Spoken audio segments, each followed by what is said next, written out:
Okay, so in the last one we set up our virtual canbus, simulating some speed and some revs coming from the car. In this one we're going to start doing the front end of it. So the first thing we're going to need to do, if we go back to this image, is start installing some of these extra packages. So we've got socketcan already installed, so we need to now install Express and socket.io.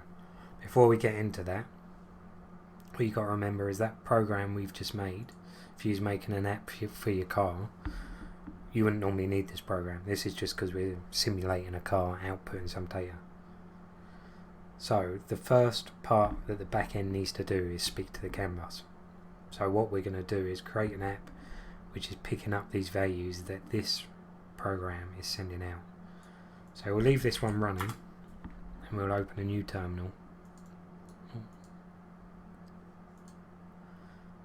So if we navigate to the same folder, so we made it in share, I think, yeah, and then we was in tutorial. Okay, so we've got a new terminal now. So this one, just consider this your car. This one's not anything we're now going to be working with. So in here we now want to make a new file, and this is going to be our backend. So we're going to call this one server.js. So you could make it in Visual Studio Code, new file. Easiest way I find is a Linux command called touch. So touch server.js, and that just creates a blank file, nice and easy. So in here we now have the file. We're going to start off very similar to how we've done this one. So we need to pull in the socket can, we need to create a can channel.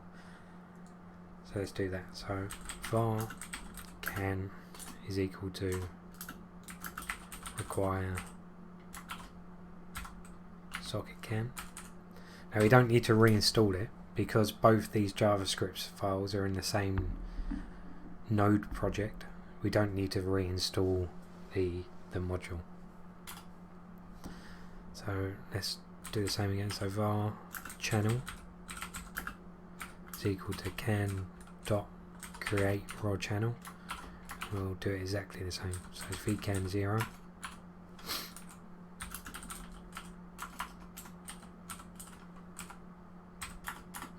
Now this is where it gets a bit different. So if we look in this one, we start getting ready to send messages. We set some variables. In this one we want to listen out for messages. So to do that we use what's called an event listener, which from my point of view is why I like working with nodeJs so much. It's a lot easier. If you think in Python you're always checking to see if there's messages available or if messages have been sent. This just fires when there has been a message. So to do that, all we do is go channel dot add listener, and then what we're listening for, we're listening for a message. So the first part we put in is on message, and then this now uses a callback. So a callback is what happens when this goes true. So you run a function when this goes true. So instead of doing an arrow function here, we'll just do a standard function, and we're passing in a value. So the value is a message.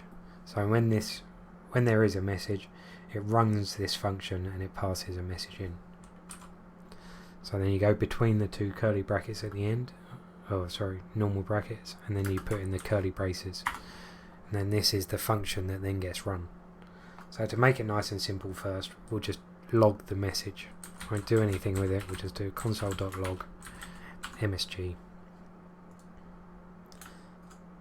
We need to also do the channel.star in the same way we did in the other one to make the channel active. And now in theory we've got this one running. Let's close the can sniffer down, we don't need that. Got this one running, sending this message out. So in this one we just need to start our server program that we just made. So node server.js. You can see here these are the can messages as they're received. So it's an object and we're just logging the entire object. What we could do is we could log the ID part of the object, this part, and the data bit, because they're the two bits that we that we care about. So let's change this to console.log msg.id. We'll put some context in it as well, so we'll say, we'll make a new line first. So let's go console.log message has been received, and then here we'll change it to the ID is and then this one can be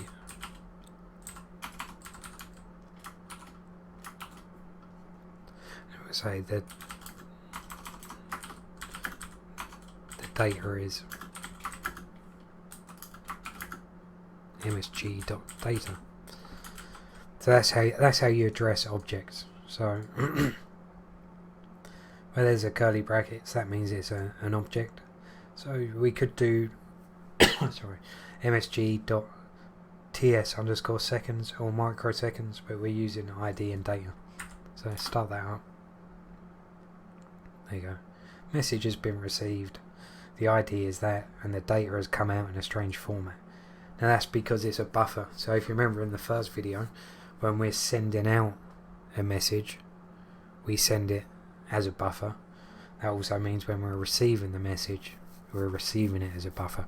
So what we really want to do is turn that into an array. So that's quite nice and easy to do. If we make a new variable, and we'll call that data.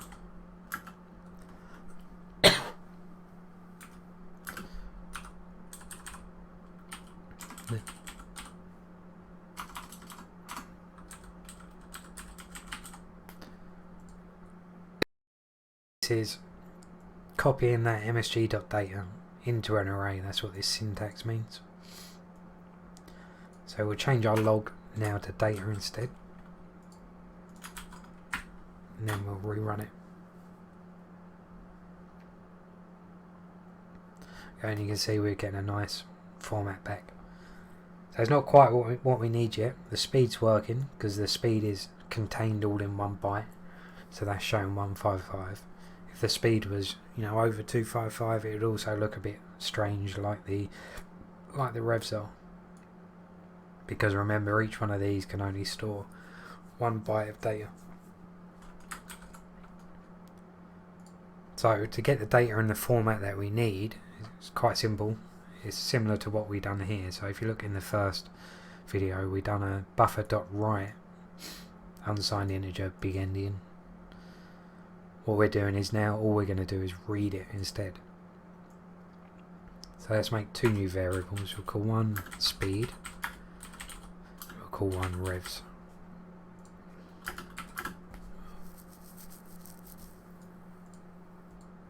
We'll move this down because we'll log it out afterwards. So what we need to do here is we need to go msg.data, which, if you remember, that's a buffer.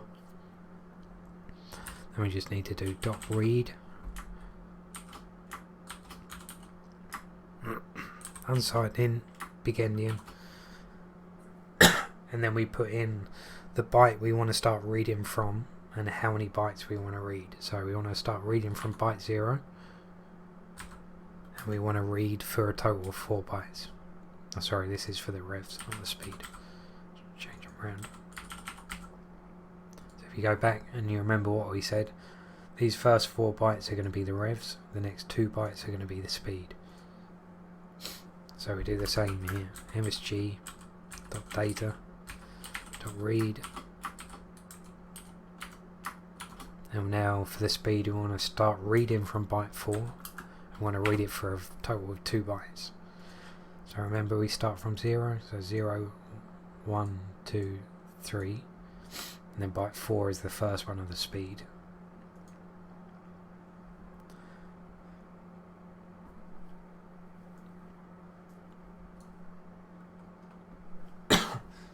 So here we want to change this now. Let's do console.log.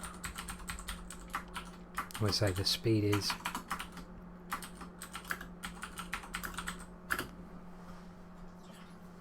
put a colon in. Speed is plus speed. and we'll add some units on the end, miles per hour, and we'll do the same for the revs.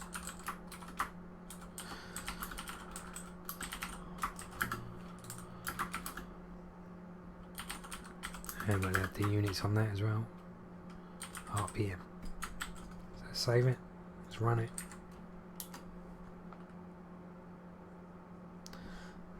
Let's restart this. So we'll start from 0. We can see they're going up. We never changed it back from 500 milliseconds from that first video. So let's change it back to 100 milliseconds. Restart the simulator one. There we go.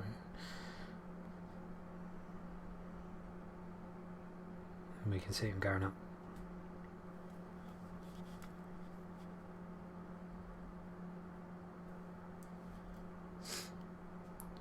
So at the moment we're just writing them into the variables here. So let's do similar to what we've done in the first one. Let's make an object, so we'll call it car info.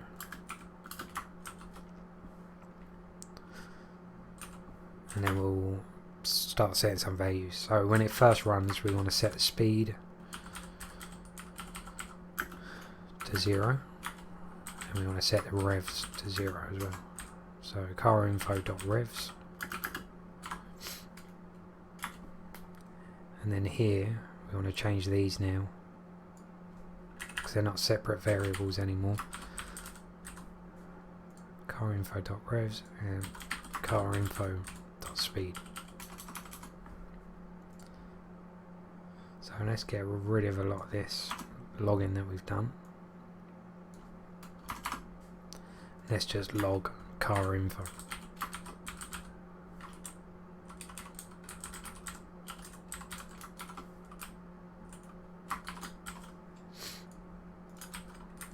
Rerun it. There we go, and we've got a nice object that we can now work with.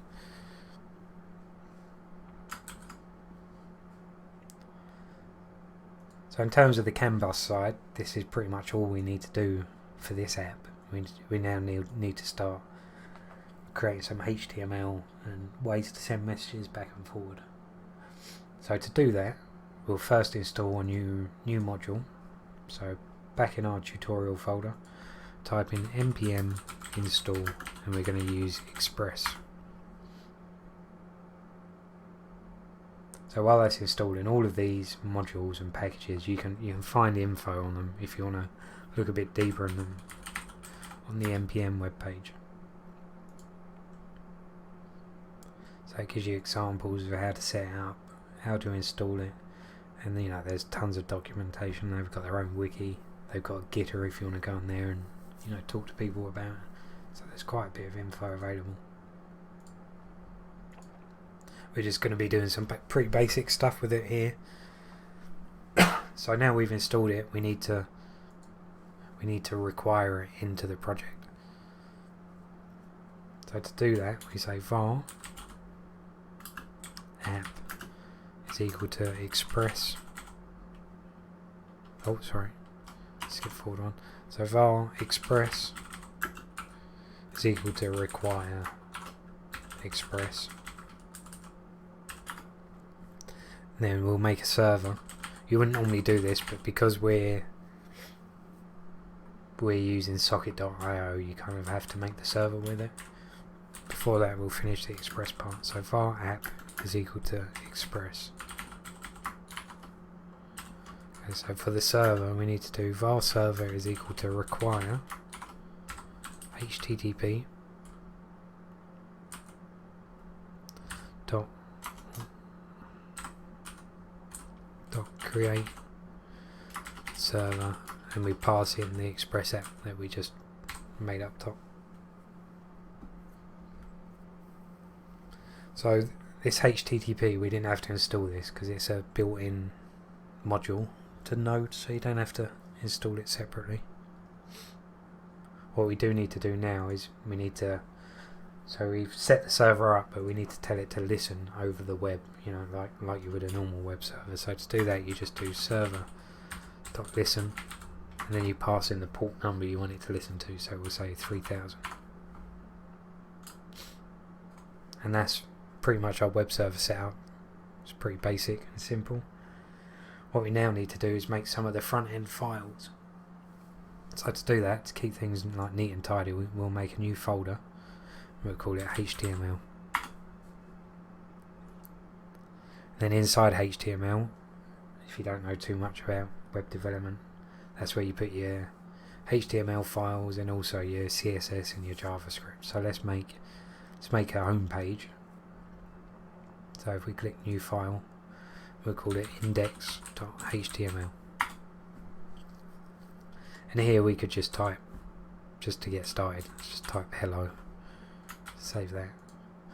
What we now need to tell Express to do is to use this folder to serve up the web files. So it's quite simple to do. Just use app.use. Then we type in Express. Oh, it's changed to arguments. App.use express.static, because we're serving up static HTML files. Then there's a special variable called __ dir name, which is a directory name of where you are at the moment, where you're running it. So it's this directory. Then we do a plus, and then /HTML. So that's telling Express to use this HTML folder to serve up files. So in theory now, what we can do, if we save that and restart this, we open a web browser. We can do it on the Windows machine. And if we type in the IP address of the Pi, remember we told it to listen on port 3000. If we then type in index.html,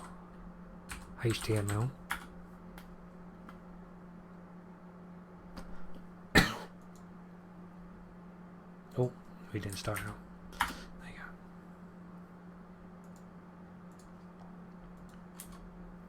We now get hello, which is what we typed in that HTML file. So it's beginning to take a bit of shape. What we need to do probably next, we'll carry on with the visual side of it before getting into the JavaScript on the front end. We need the gauges. I don't know if I've still got the page open. Yeah, so we need to get these gauges in there. So to do that, we're using something called canvus gauges,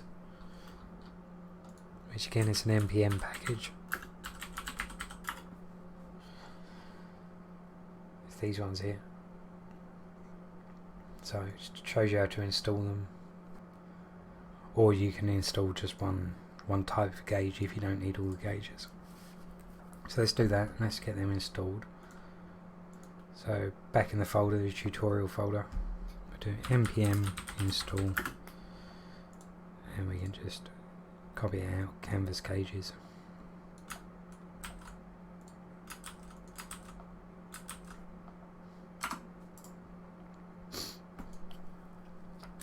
Press enter, and then it will install those gauges.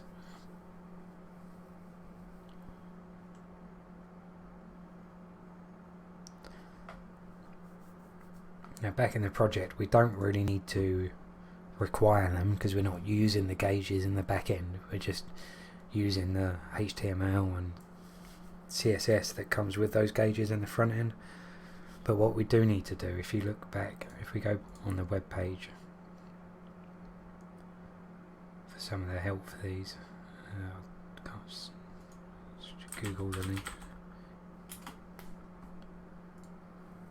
If you go into the user guide, shows you how you can use them in the front end. So you can either do it through JavaScript or you can do it through a canvas tag. So we're going to use it for a canvas tag, which means we need to add in the script here. Now because we're using Express, it's a bit different. We need to serve up this script in the same way that here we're serving up the HTML. We also need to serve up that script. So it just means add in another route to Express. So app.use, then we'll just give it a URL, so /scripts. and then it's what do you want to serve at /script. So we'll say express.static.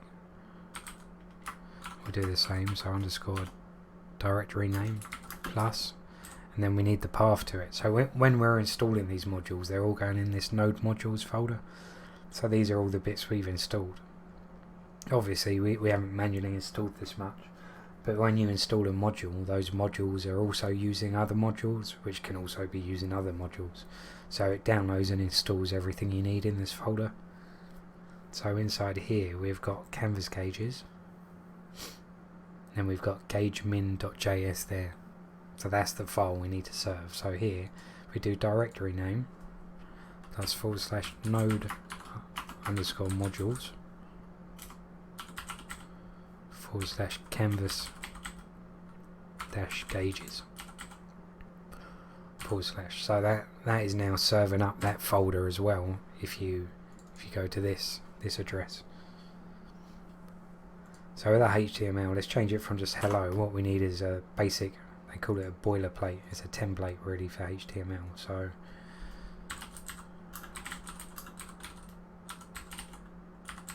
there's plenty of websites they'll give you the information. This one looks like it will do. Very basic, which is all we need. And we'll just paste that in. So we can delete some of the stuff. Let's give it a different title. So let's say canbus tutorial. We'll add in just some text just so we can test it. We haven't got the CSS, so we don't need that. So let's save that and save that.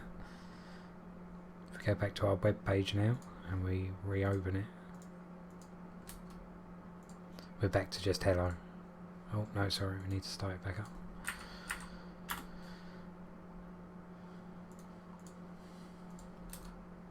So we're back to the hello.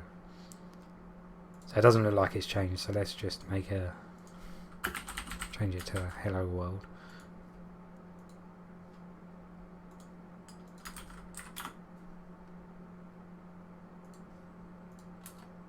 Yeah, now we've got the hello world. So now we've got a proper HTML format rather than just some text, which is what we was originally sending. So the first thing we need to do is let's add the gauges in first. So if we go back to the user guide, you can see this is a linear gauge and this is a radial gauge. So what we want is a radial gauge, so we can just copy this example out here, which is going to be the most straightforward way of doing it. Let's copy that and let's replace hello world with the gauge.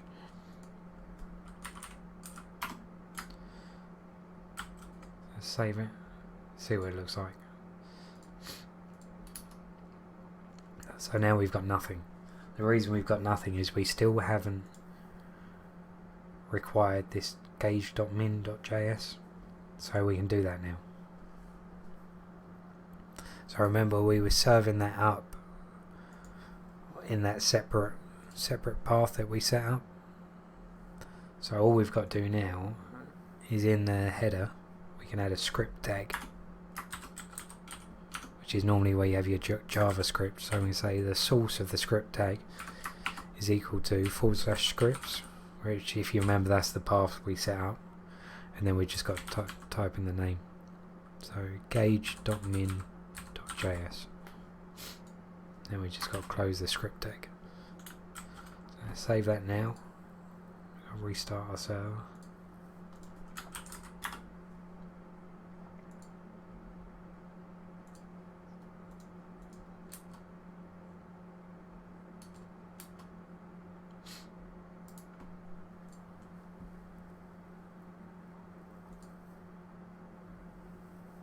So it's saying it can't find our gauge.min.js, so we probably made a mistake somewhere. Okay, so it's just a basic problem here. We put script instead of scripts. So let's save that again. Start the server back up. Now hopefully it works. Okay, so we've got 1 gauge. So we need 2 gauges, so that's an easy change to make.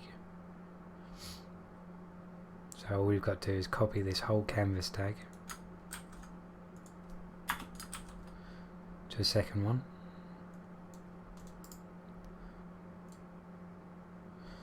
There you go. Then I right clicked and clicked on format document. It sets all your layout of your HTML easier, so it's nicer to see. So save that now. Refresh the page. There you go, and we've got 2 gauges.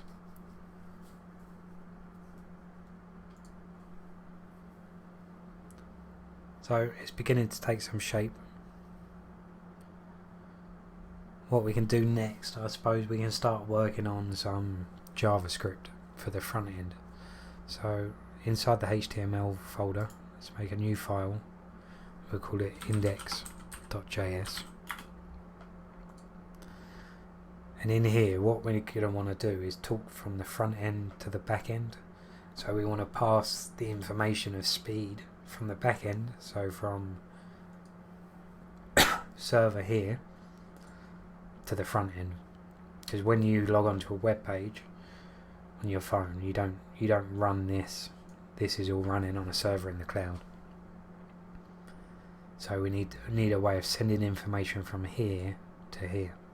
And what we're going to use is something called socketdyer. So this uses WebSockets to send information backwards and forwards. So it's just another package that we've got to install. So npm install socket.io.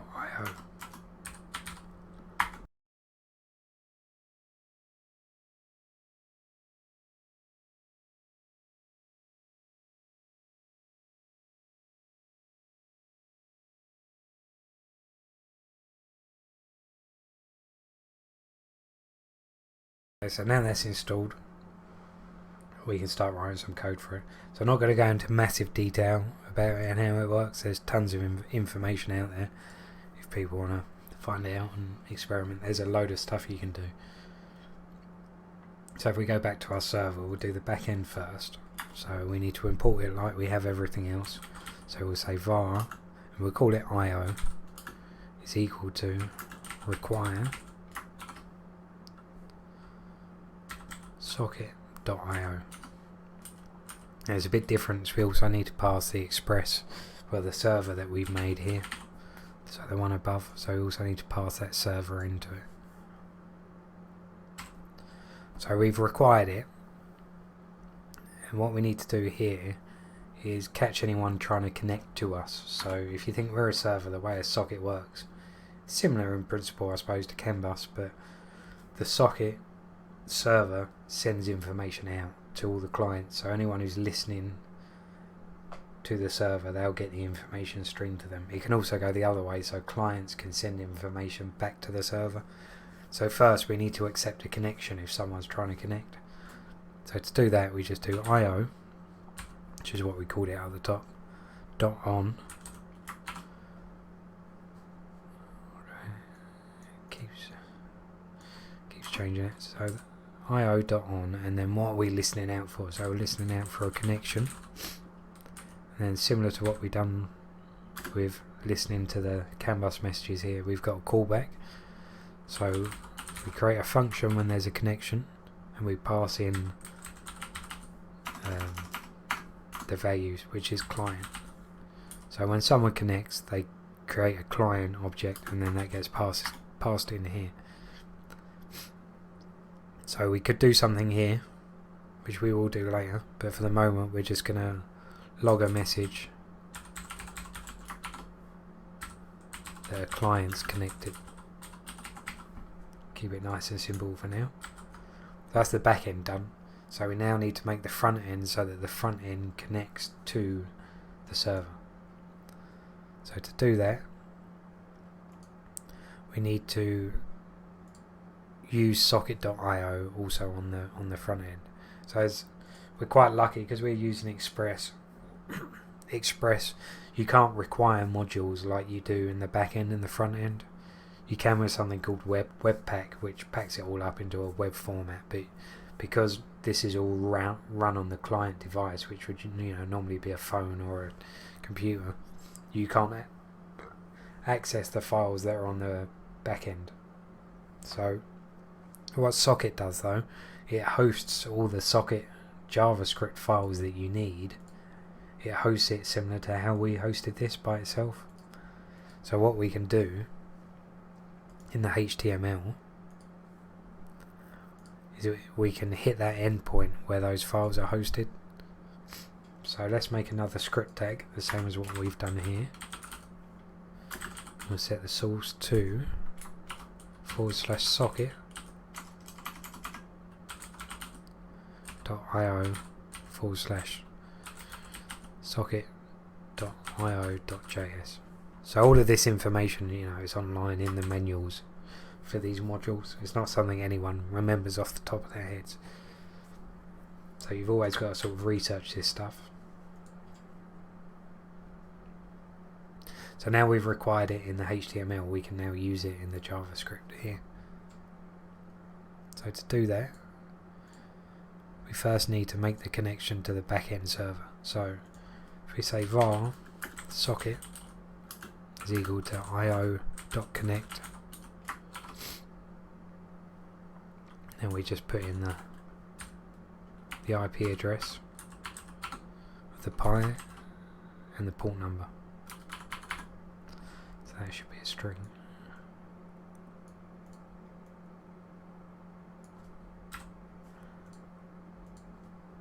Okay, so now we should connect when we first load that web page up. So let's test it. I think I've missed something, but if we have, we'll find it out. Oh yeah, I have down here. So when you're running JavaScript in the front end, you want to make sure you run it once the web page is loaded. So to do that, you put it down the bottom here. So this is the default one from the boilerplate that we had.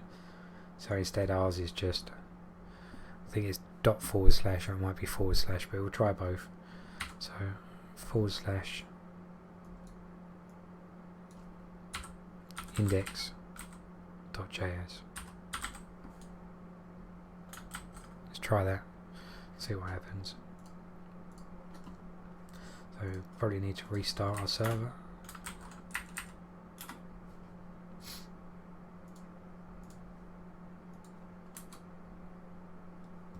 Okay, so we've got no errors. If you see in here, in the Raspberry Pi in the background, over here when we refresh we get that client connected pop-up. There you go. Which, if you remember, when we programmed our backend or wrote the program for it, on a connection we console.log client connected. So that's good.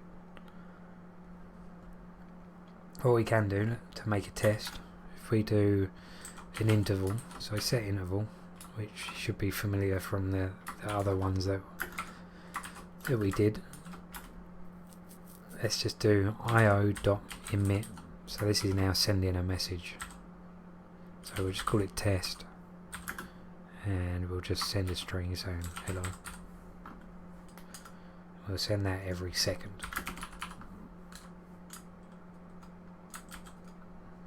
So now from the server, every second we're sending out a message through a socket saying hello. So we should now be able to pick that up in the front end.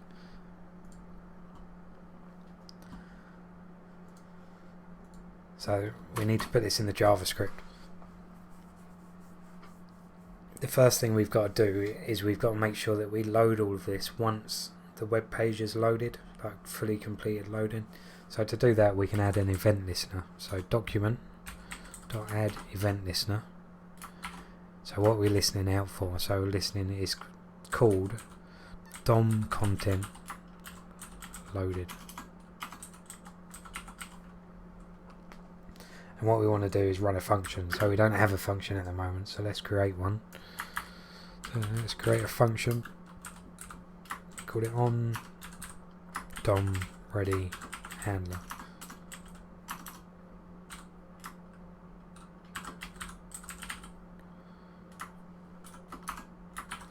And what you pass into this the event, and the function we want to run is now our socket. So what do we want to do with the socket? So we want to listen out for, so socket.on, so here it's called socket.on. If you remember, if we go back to our back end, we're sending this out on a topic, could be a name for it, called test. So we want to say on test. We want to now run a function, so we want to pass the data in, and then we'll just console.log the data. So now we've made this function, this is what we now pass, put in the callback up here. So when the DOM content is loaded, it then runs this function, which then registers a listener for this test message. So we should, if we start this pull back up,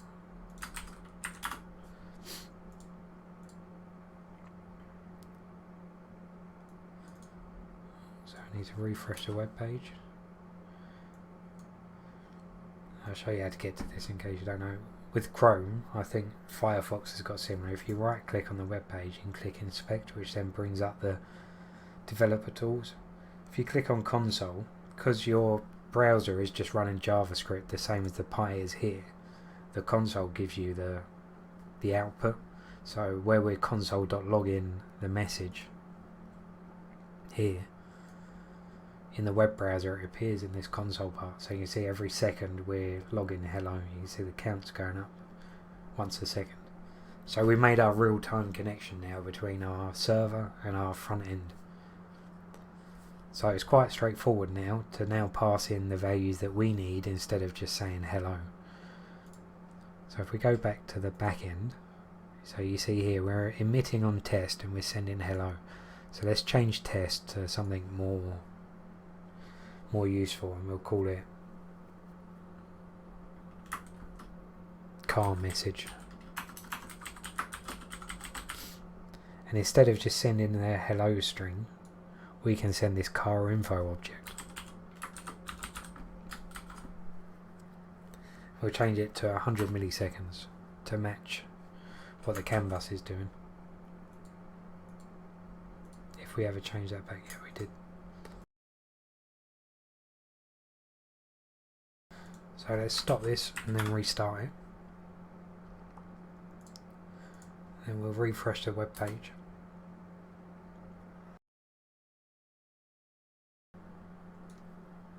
Now we've got no messages. That's because we didn't change the... we're still looking for test here. So what did we set it to? We set it to car message.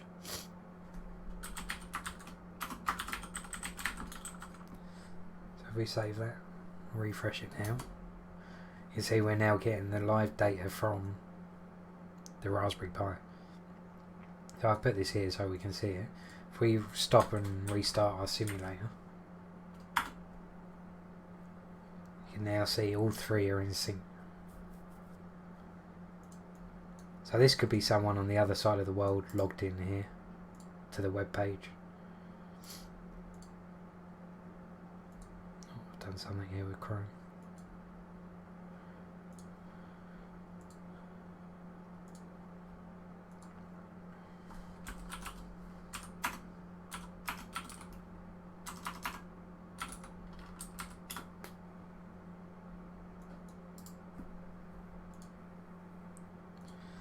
This could be someone from anywhere in the world logged in, and they're all getting real time. Obviously there's latency between devices, but it shows you how you can send from the back end to the front end. So we're almost there with what we need to do. We just need to format these gauges and then send these values. Instead of just logging them here, we can send those values to the gauges so that their values change. So if we go back to here and we go back to our HTML, this is all the information that builds those gauges out. So if we say the first one is the speed gauge, and we'll say the second one is the rev counter. So if we look through, we can see here data units, kilometers an hour. we'll call that miles per hour. And then the data ticks 20, 40, 60, 80. If we open up the web page again, you can see that's where these values are. So we want to change. Oh no, we can leave those for the speedo. That looks about right. These are now the colours. So they're saying from 0 to 50 is that colour, 50 to 100 is that colour. We want the whole lot to be one solid colour really for the speedo. You can set this up how you want to do it. But we'll say 0 to 220 is just a solid colour. Let's refresh it. There you go, so it's solid blue. If we look at the rev gauge one, this one's going to be quite a bit different. So the data units are now going to be RPM. The data ticks, well before that the data max value is going to be, let's set it to 8,000. Then we'll do the ticks as 1,000 increments. So we'll go 1,000, 2,000.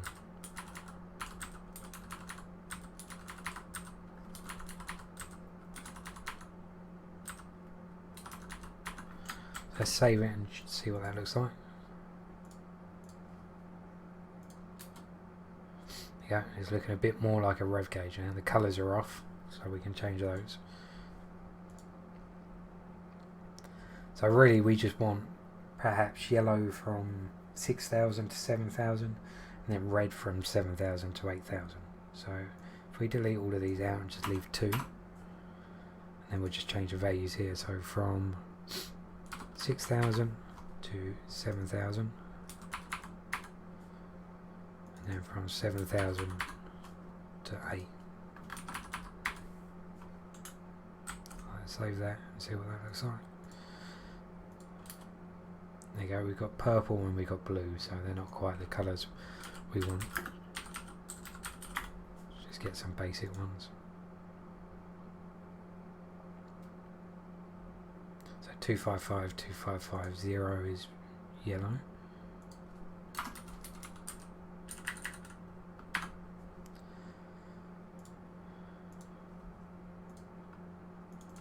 Find some red ones. So 25500.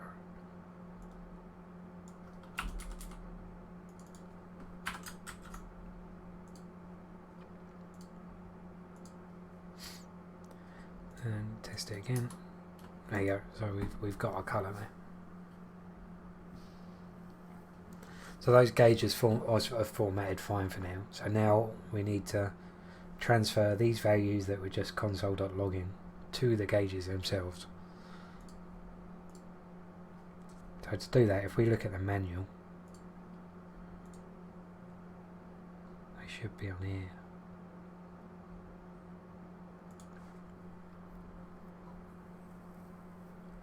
So we can see here, so this is how you change the values of the gauge. You can dynamically change colours, you can change everything that we've just done dynamically in the JavaScript. So they're creating a gauge element. Now they're getting the element by tag name, canvus. Then this is how you address an array. So it's saying array 0 of the, well, position 0, index 0 of the array. So we've got 2 canvases, so we're going to have position 0 and position 1. So let's copy these out. We want to do it here. So if we go speedo speedo is equal to, we can delete this bit here, canvas 0, and we'll say revs is equal to 1, because our speedo is our first gauge, which is 0, our revs are our second gauge. Look back at the manual. So now it's saying gauge element, which is what they called their variable, dot set attribute, then they've got the attribute, and then they've got the value. So we can do the same. So we can go speedo dot set attribute. Now what is the attribute we want to set? So if we look back in here, all the blue ones are the attributes. the one that we need is data-value. So let's change that. So data-value. And then what do we want to set it to? If you look back in the browser, this is an object, so that's the data object. Remember that we're logging here. So we're logging this data. And we want the speed part and the revs part. So it should be as simple as doing data.speed. And then do the same for the revs.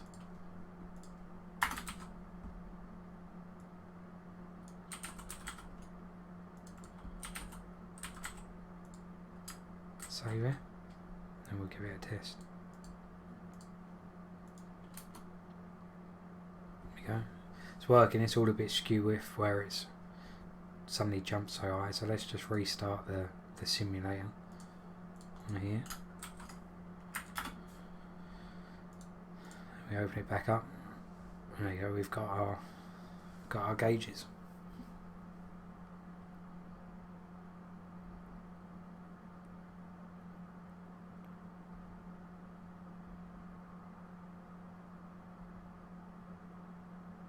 We can see now we're stuck at 155 mile an hour. We can see the gauges giving you the bounce to give you that realistic look. So it's pretty much there. The only thing we haven't done so far is reset the gauges back down to 0. So to do that, we need to send a message back from the front end to the back end. And then from the back end we then send that message over canbus, and then this one here will reset down. Just noticed how how long this video's got. So what I'll do is on my Git I'll finish it off, and then I'll upload the code to my Git, and then if people wanna implement that part, they can just copy the code that I've got on there and work through it. If people do want to see it, if it is confusing just following the code, then I can do another video where we put that bit in. But yeah, for now, that's it done. The next video I'll probably do is I'll get these values from my car, so I won't change the project at all, but I'll get these values actually from my car live on the canvas, and then we'll integrate that in instead of using the simulator that we're using.